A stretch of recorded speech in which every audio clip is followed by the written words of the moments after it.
Ma'am, मैं job करता हूँ और मैं कल भी जॉब पे नहीं गया हूँ। नहीं जाने का रीजन है अभिजीत दीपके। जब तुम पढ़ाई हर चीज में ला रहे हो, तुम समझ रहे हो पढ़ाई की इंपॉर्टेंस, तो पढ़ाई सही ढंग से क्यों नहीं हो रही है? जो पेपर है वो सारे पेपर मैसेज लेवल पे लीक क्यों हो रहे हैं? तो हमें उम्मीद है कि ये प्रोटेस्ट धीरे धीरे करके ऑल ओवर इंडिया इतना बड़ा हो जाएगा कि एक दिन इस सरकार को ही गिरना पड़ेगा। अब यहाँ से हम जब तक नहीं हलेंगे तब तक एजुकेशन में रेजिग्नेशन नहीं देंगे। लेकिन ये प्रधानमंत्री कर क्या रहा है? सिर्फ जाके मेलोडी चॉकलेट देना है।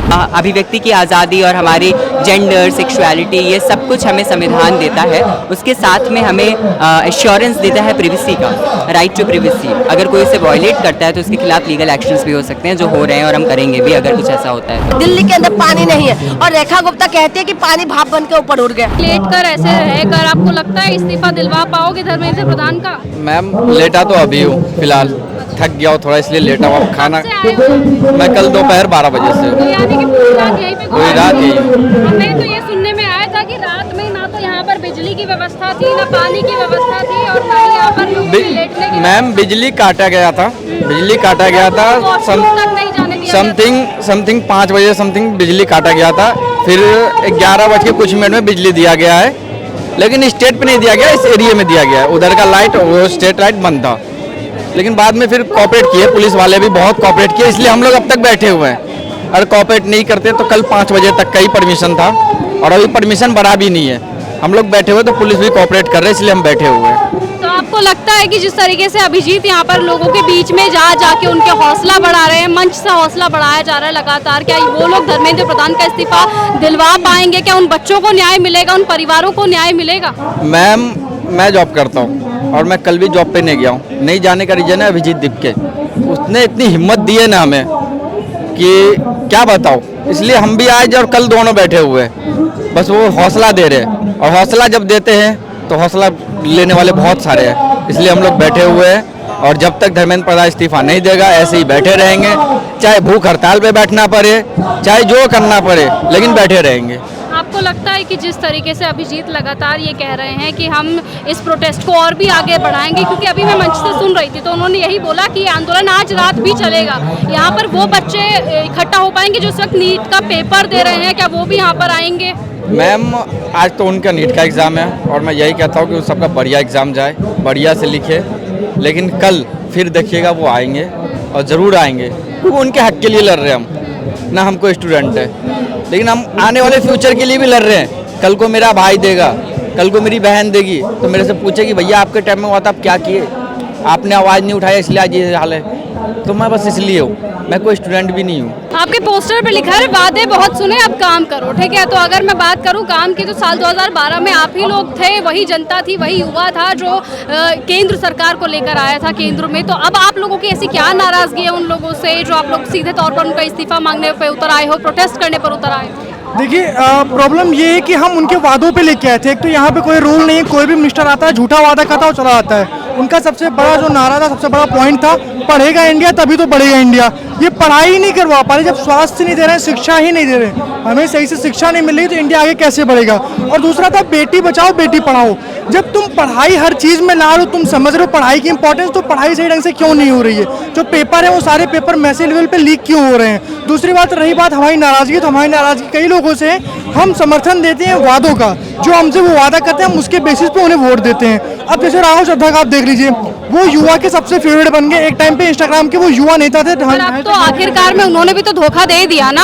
और अगर इस बात का बुरा मत मानिएगा, पर अगर अभिजीत दीपके ने भी आप लोगों को धोखा दे दिया आगे चलकर, तो आप लोगों को देखिए, राहुल चड्ढा ने धोखा दिया।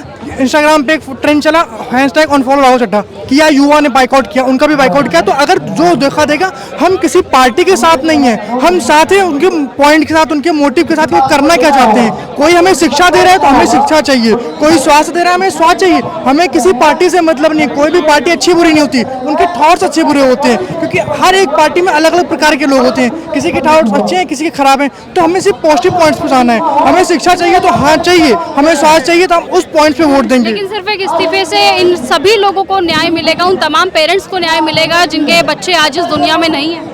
बिल्कुल न्याय बिल्कुल नहीं मिलेगा, खासकर उनको जिनके पेरेंट्स यहाँ पे नहीं, जिनके बच्चे यहाँ पे नहीं, क्योंकि जो बच्चे सुसाइड जिन्होंने कर लिया है ये तो बड़ा ही गलत काम किया है। पहले बात तो गर्ल्स स्टेप पे किसी बच्चे को सुसाइड बिल्कुल नहीं करनी चाहिए। लेकिन आखिरकार दबाव उन लोगों के ऊपर इतना हो जाता है जो वो इतना बड़ा गलत कदम उठा लेते हैं। गलत कदम उठाते हैं, उसमें थोड़ा बहुत रोल मैं कहना चाहूँगा फैमिली की भी होती है। आप बिल्कुल उनको ऐसा मत करें कि वो प्रेशराइज हो, और दूसरी बात तो उनको भी नहीं लेना चाहिए, और जो लॉस उनका हुआ है पेरेंट्स का, बच्चों का, वो कोई भी रिकवर कर नहीं सकता। दूसरी बात, जो दबाव पड़ रहा है शिक्षा की तरफ से, उन्हें भी इसकी अकाउंटेबिलिटी लेनी चाहिए। उन्होंने कहा कि हम दोबारा रिनीट करवा रहे हैं, 14 बच्चों ने सुसाइड किया, उसका जवाबदेही कौन देगा? कुछ नहीं, कोई अकाउंटेबिलिटी नहीं है। उसके बाद जो पेपर लीक हुआ, किसी को नहीं पता कहाँ से हुआ है। आपने कहा एविडेंस जल गए, भाई तुम वर्ल्ड लेवल पे इंडिया को रिप्रेजेंट कर रहे हो और कह रहे हो एविडेंस जल गए। अगर बाय चांस अगर बाय चांस जैसे आज बच्चों का एग्जाम है, अगर आगे चलकर खबर आती है कि ये पेपर भी लीक हुआ था, तो उसके बाद अगला कदम क्या होगा? देखिए, अगर ये पेपर भी लीक हुआ तो आप ये समझिए नीट में जितने बच्चे बैठे हैं वो सारे सड़क पे आ जाएंगे, और अगर इतने ज्यादा मैसिव लेवल पे युवा सड़क पे आ गए तो उसका रिजल्ट बहुत कुछ हो सकता है। लाइक अपने नेपाल में देखा होगा, मैं नहीं चाहता वैसा हो, हमारे देश के साथ वैसा कुछ हो, बट अगर युवा सड़क पे आ जाएंगे, युवा अगर एक साथ हो जाएंगे तो हम बहुत कुछ कर सकते हैं, हम तक तक पढ़ सकते हैं। बट मेरा मोटिव ये है कि अभी जल्द से जल्द हमारी शिक्षा का काम हो, हमारी शिक्षा जो व्यवस्था जो दुर्भाग्य से खराब हुई पड़ी है उसे सही किया जाए, हमारे सारे पॉइंट जो हमारे बेसिक राइट्स हैं, क्योंकि हम डेमोक्रेटिक कंट्री में रहते हैं, और अगर उनसे काम नहीं हो रहा तो इस्तीफा देना ही चाहिए। क्योंकि तुम कोई ऑफिशियल स्टेज पे नहीं हो, तुम अपने बाप दादा की कुर्सी पे नहीं बैठे हो, तुम हमारे द्वारा चुने और हमारे लायक नहीं हो तो वहाँ से हटो। वहाँ पे कोई और आएगा जो अच्छा काम करेगा, और वो नहीं करे तो हम उसे भी हटाएंगे। आपको क्या लगता है कि अगर आज का पेपर लीक होता है, आगे पता चलता है कि आज का भी जो पेपर था वो भी लीक हो गया, तो आगे चलकर क्या अगला कदम होगा? आगे चलकर पेरेंट्स को क्या करना चाहिए? आगे चलकर युवाओं को और क्या करना चाहिए? Still there is a very big doubt कि पेपर लीक आज भी हो सकता है। आई एम नॉट श्योर, क्योंकि जिस दिन पेपर लीक हुआ था पहला, वो उसी दिन पता नहीं चला था, 4-5 दिन बाद पता चला था। पहले तो उनने मना ही कर दिया था कि नहीं हुआ है, नहीं हुआ है। तो वी नेवर नो क्या हो जाए। और एक निजी सवाल मैं आपसे पूछूंगी, आप इसको अदरवाइज मत लीजिएगा, बट एज अ ट्रांसजेंडर अगर मैं बात करूँ तो क्या उन लोगों को नौकरियां आसानी से मिल पाती है? क्या उन लोगों को शिक्षा आसानी से मिल पाती है? बिल्कुल भी नहीं, क्योंकि जिस तरीके से ये समाज ट्रांसफोबिया और होमोफोबिया फैलाता है, बहुत मुश्किल है। शिक्षा पाने में ही बड़ी ज़्यादा मेहनत लगती है, बहुत मुश्किल का सामना करना पड़ता है, रैगिंग, बुलिंग, हरासमेंट, सब कुछ। और उसमें बहुत बड़ा रोल मीडिया का भी होता है। मतलब I am not saying all the media, but visibly like media talking about जिस तरीके से मूवीज़ में रिप्रेजेंटेशन रहा है कि कैसे क्रीपी सा म्यूज़िक बजेगा और कोई इंसान आएगा चलता हुआ, ये सारे रिप्रेजेंटेशन बहुत ख़राब दिखाए गए हमेशा से, और लोगों को दिखाया गया कि ये तो हमेशा से मजाक का पात्र थे। और आजकल भी बहुत सारे ऐसे मीडिया चैनल्स हैं, उस दिन भी 6 तारीख को जब हम आए थे, जिन्होंने बहुत out loudly they claim themselves a journalist. I totally respect this, मेरे बहुत सारे दोस्त हैं इस फील्ड में, लेकिन वही कि एथिक्स की भी बात होती है, उनके अंदर एथिक्स नहीं थे, और उन्होंने वही करा, इतनी नफरत फैलाई हमारे जेंडर के नाम पर। और क्योंकि ये लोग एविडेंटली क्लेमिंग अ जर्नलिस्ट नफरत फैलाते हैं, लोग वही देखते हैं, अपने दिमाग में भरते हैं, अगर जर्नलिस्ट से कर सकता है तो आम जनता तो कर ही सकती है, उनके दिमाग में ऐसा होता है। बट उनको ये नहीं पता कि अभिव्यक्ति की आज़ादी और हमारी जेंडर, सेक्सुअलिटी, ये सब कुछ हमें संविधान देता है, उसके साथ में हमें एश्योरेंस देता है प्रिवेसी का, राइट टू प्रिवेसी। अगर कोई इसे वायलेट करता है तो उसके खिलाफ लीगल एक्शंस भी हो सकते हैं, जो हो रहे हैं और हम करेंगे भी अगर कुछ ऐसा होता है तो। आप लोग कब से हैं यहाँ पे? मैम सुबह से हैं। सुबह से। आपको क्या लगता है कि जिस तरीके से अभिजीत बीच बीच में आप लोगों का हौसला बढ़ा रहे हैं, आपको लगता है कि वो मंच से भी लगातार आप लोगों को बोल रहे हैं कि यहाँ पर लगातार बने रहिए ताकि हम लोग धर्मेंद्र प्रधान का इस्तीफा ले सकें? आपको लगता है कि प्रोटेस्ट करने से, सिर्फ अपनी आवाज़ को उठाने से आप लोगों को इस्तीफा मिलेगा? बिल्कुल मिलना चाहिए। मिलना तो चाहिए, वो बात तो ठीक है, लेकिन आपको लगता है कि जिस तरीके से 20 तारीख को प्रदर्शन था, उसके बाद 21 तारीख की परमिशन अभी तक आप लोगों के पास नहीं है, बावजूद उसके आप यहाँ पर लगे हुए हैं, जिसे अवैध प्रोटेस्ट बताया जा रहा है। आपको लगता है कि कितने दिन तक ये प्रोटेस्ट चलेगा, और क्या आप लोगों के दबाव में आकर सरकार को झुकना पड़ेगा, आप लोगों को इस्तीफा मिलेगा धर्मेंद्र प्रधान का, और उन बच्चों को, उन परिवारों को न्याय मिलेगा जिन्होंने अपने प्रियजन जो है खो दिए हैं? मैम बात है अकाउंटेबिलिटी की। इस देश में अकाउंटेबिलिटी बहुत ख़त्म हो चुकी है। कोई गलत कार्य हो रहा है, उसकी कोई अकाउंटेबिलिटी नहीं लेना चाह रहा, ठीक है। हम यहाँ प्रोटेस्ट कर रहे हैं, पीसफुल प्रोटेस्ट कर रहे हैं, इसलिए कि लोग अपनी अकाउंटेबिलिटी को समझें, और अगर ऐसा नहीं होता है तो ये देश एक तानाशाही की ओर जा रहा है धीरे धीरे करके। आपको लगता है कि जैसे सरकार ये बोल रही है कि इस प्रोटेस्ट का आगे चलकर कुछ नहीं होना है, अगर मैं यहाँ पर बात करूँ तो यहाँ पे जितने भी नेशनल मीडिया है वो यहाँ पर कोई कवरेज नहीं कर रहा है। सुबह मैं अभिजीत का भी देख रही थी तो अभिजीत ने भी यही कहा था कि उनके ऊपर दबाव बनाया जा रहा है, जिस वजह से यहाँ पर नेशनल मीडिया कवरेज के लिए नहीं आ रहा है। क्या इन बातों में कितनी सच्चाई आप मानते हैं कि इन बातों में कितनी सच्चाई है जिस वजह से यहाँ पर नेशनल मीडिया नहीं आ पा रहा है, कवरेज के लिए उनका दबाव बनाया जा रहा है कि सरकार के खिलाफ वो किसी भी तरह की चीज़ों को आगे ना बढ़ाएं, आगे ना दिखाएं? मैम, पहली बात तो there is no national media in this country. The main stream media is paid media currently by BJP.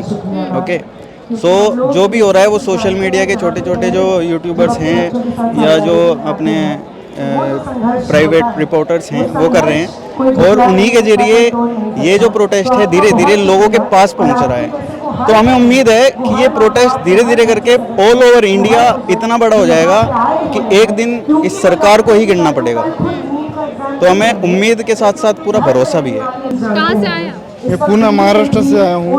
तो आप महाराष्ट्र से सिर्फ यहाँ पर इस प्रोटेस्ट को कवर करने के लिए, सिर्फ इस प्रोटेस्ट के साथ देने के लिए अभिजीत का, सिर्फ आप इतनी दूर से यहाँ पर आए, आपको क्या लगता है कि प्रोटेस्ट का आगे चलकर कोई फल देखने को मिलेगा? प्रोटेस्ट का जो आगे चलकर आप लोगों को लगता है कि धर्मेंद्र प्रधान का इस्तीफा आप लोगों को मिलेगा इतनी आसानी से? इस प्रोटेस्ट का फल तो मिलेगा जरूर, क्योंकि जिस तरह जो सरकार है उस सरकार के जो पक्ष है, जिस तरह की राजनीति चल रही है, धार्मिक राजनीति, युवाओं के जो मुद्दे है, अनएम्प्लॉयमेंट है, इन्फ्लेशन है, ये मुख्य मुद्दे बन ही नहीं रहे थे जो गोदी मीडिया है। लेकिन जो बीजेपी की वजह से, अभिजीत भाई की वजह से ये मुद्दे नेशनल मुद्दे बन गए हैं। युवा का क्वेश्चन राष्ट्रीय मुद्दा बन गया है। और जैसे जैसे देश के अलग अलग शहरों में अभी सीजेपी की ओर से प्रोटेस्ट हुआ, अभी दिल्ली में हो रहा है। अभी यहाँ से हम जब तक नहीं हलेंगे तब तक एजुकेशन मिनिस्टर रेजिग्नेशन नहीं देंगे। तो आप लोगों के प्रोटेस्ट करने से एजुकेशन मिनिस्टर इस्तीफा देंगे? आप लोगों को इतना भरोसा है अभिजीत पर, खुद पर, इन सब लोगों पर जो यहाँ पर इस वक्त मौजूद है? उनको रेजिग्नेशन देना पड़ेगा। आज नीट के बच्चों का पेपर 5:30 बजे तक खत्म होगा और वो सभी 20 लाख स्टूडेंट डायरेक्टली इनडायरेक्टली इन सब प्रोसेस में इन्वॉल्व हो गए। आपको लगता है कि वो लोग अपना एग्जाम देने के बाद यहाँ पर आप लोगों को ज्वाइन करेंगे एग्जाम खत्म होने के बाद? यस, एब्सोल्युटली ऐसा लगता है और बड़ी तादाद में वो लोग आएंगे। मोदी जी जो है छप्पन इंच का सीना बताते हैं, कहते हैं कि मैं देश को झुकने नहीं दूंगा, मैं देश को बिकने नहीं दूंगा। आज कर क्या रहे? झुका नहीं रहे अमेरिका के सामने। अमेरिका कौन है?